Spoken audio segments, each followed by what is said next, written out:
இப்போ யூடியூப் ஃபுல்லாவே சுஜி லீக்ஸ் பற்றி தான் பேசிட்டு இருக்காங்க. தமிழ் சினிமால ரேடியோ ஜாக்கி, தொகுப்பாளினி, பாடகி அப்படின்னு அவங்க ஒரு காலகட்டத்துல ரொம்பவே பிரபலமா இருந்தாங்க. அவங்களுடைய பேரு சுஜித்ரா. லட்சக்கணக்கான ரசிகர்களும் இவங்களுக்கு இருந்தாங்க. அவங்க கடந்த 2005ஆம் ஆண்டு நடிகர் கார்த்திக் குமார காதலிச்சு மேரேஜ் பண்ணிக்கிட்டாங்க.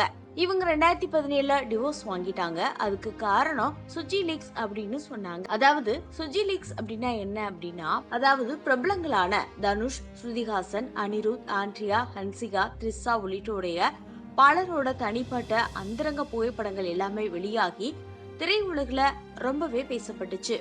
அதுக்கப்புறமா பாடகி சுஜித்ரா நீண்ட இடைவெளிக்கு பின்பு ஒரு பேட்டியில இத பத்தி பேசியிருந்தாங்க.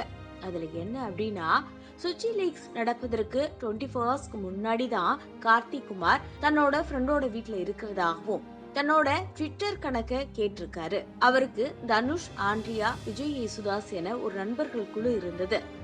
அப்போ யாரடி நீ மோகினி படம் உருவான சமயம் ஒரு நாள் கார்த்திக் குமார் காலையில வீட்டுக்கு வந்தாரு. அப்போ அவர் மேல ஒரு சிகரெட் ஸ்மெல் வந்தது.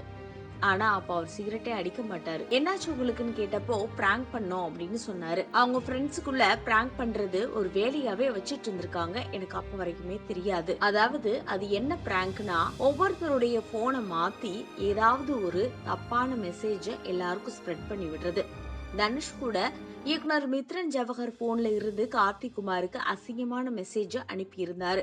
அப்படித்தான் சுஜி லீக்ஸ் வெளியானது. அவர்களுக்கு தேவை ஒரு அக்கவுண்ட், அந்த அக்கவுண்ட்டுக்காக என்ன யூஸ் பண்ணிக்கிட்டாங்க தப்பா அப்படின்னு சொல்லியிருந்தாங்க. அவங்க வேணும்னே செஞ்ச அந்த புகைப்படங்கள் தான் வெளியாகி ரொம்ப பரபரப்பா பேசப்பட்டுச்சு. அதுக்கு என்னோட பேரை தப்பா யூஸ் பண்ணிக்கிட்டாங்க அப்படின்னு சொல்லியிருந்தாங்க. அதுக்கப்புறம் அது என் ஹஸ்பண்ட் மூலமா எனக்கு ஒரு வருஷம் கழிச்சு தெரிய வந்தது. அப்பதான் நான் ரொம்ப பர்ஸ்ட் ஆகி 2 பேரும் பிரிய வேண்டிய சூழ்நிலை ஏற்பட்டுச்சு அப்படின்னு அவங்க ஒரு நேர்காணல்ல சொல்லியிருந்தாங்க. இப்போ இந்த விஷயத்த பத்தி அவங்க எல்லா யூடியூப் சேனல்லையும் பேச ஆரம்பிச்சு சும்மா ஃபயரா பார்த்து எரிஞ்சிட்டு இருக்கு பிரபலங்களுடைய இரண்டாவது முகங்கள். அத பத்தி நீங்க என்ன நினைக்கிறீங்க? உங்களுடைய கருத்துக்களை ஷேர் பண்ணுங்க.